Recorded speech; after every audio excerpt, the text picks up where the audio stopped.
Hey friends, and welcome back to Violin Teacher YouTube channel. This video is a continuation of Wohlfahrt Etudes, Opus 45, and this is number 7. Okay, so number 7 is in the key of B flat major, and if you'll look at your music, if by the way you don't have the music, you can download it through a link in my description.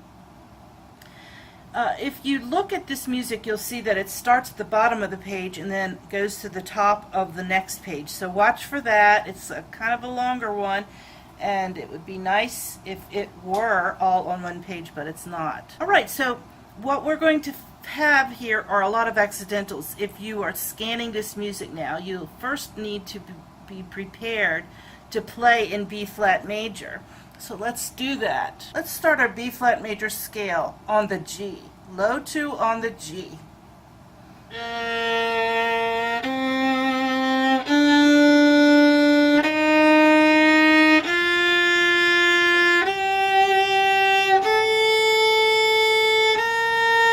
Now repeat it, and we're going to do the upper register now. E flat.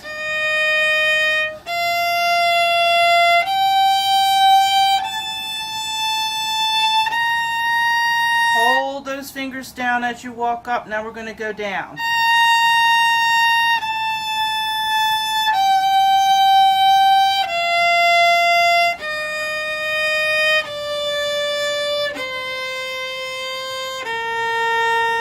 Repeat this note, and this is B flat. Let's start the lower register. Going down. E flat.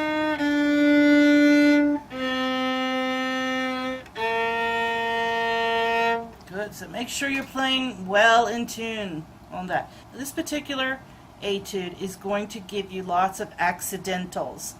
Accidentals are sharps, natural signs, or flats that don't fit in the key. So if you just scan the music, you're going to see a lot of that going on in this piece. That's going to make it tricky to remember that you have to generally play low 1 on D and A, low 2s all the way across, regular 3s, and low 4 on E and A, but regular 4 on G and D. Now let me just say, when you lower the first finger, it's very tempting to let the other fingers follow.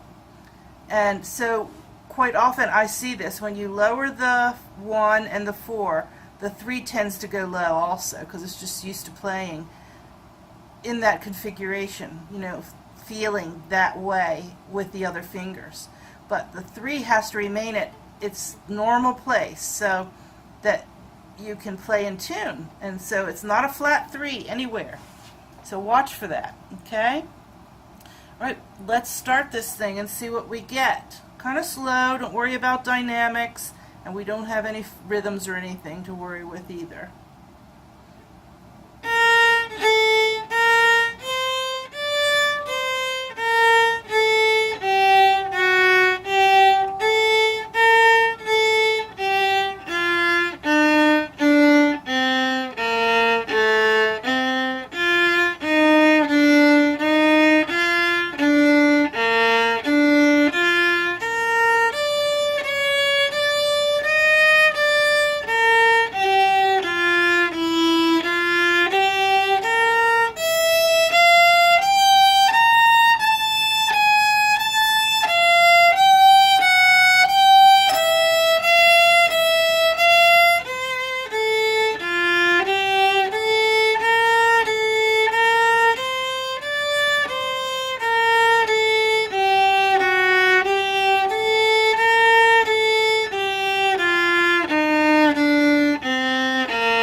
Alright, good. So, in thinking about someone who is just playing this for the first time, take it at a slow pace, don't rush yourself, and really try to pay attention to the B flats and the E flats. And then, let's say for example, one of the first challenges that you're going to hit will be at the end of line 1, which comes back. There's a lot of repeated little segments, aren't there? But it comes back, regular 3, C sharp, regular 3, E flat. So notice the fingers sitting all together, touching. So those are all half steps there, so you want to watch for that. And what happens is, in one measure, you will play, say for example, the end of line 2, where you play a high 2 at the beginning on D, then you play a low 2. So watch for that, and that's also in the second measure of line 1. Let's see. And I stopped or slowed down in one spot because, it was line 1, 2, 3, 4, measure 2. I wasn't sure. My print was just not as good, maybe, or my eyes aren't as good. You can pick which one. Probably both. But I wasn't sure if that last note was a G sharp, and I thought, what in the world? What are we doing with a G sharp? But no, it was a G natural. We had a G sharp at the beginning of that measure, right there. And the big challenge here is playing, say for example, a flat, see. So you've got high 2, then a low 1, so that's kind of tricky. Low 2 on the next string. Then you just, that measure there, you just played low 1 on E, low 1 on A, and then in the following measure you have accidental on the E, so you play a regular 1 on D, which puts you kind of out of the key. So those are the kind of challenges in this piece where you have to be really paying attention. So don't allow yourself to just breeze through it and ignore those accidentals. Alright guys, hope you enjoyed the video, and I hope you will like it and subscribe, and I'll see you in the next etude.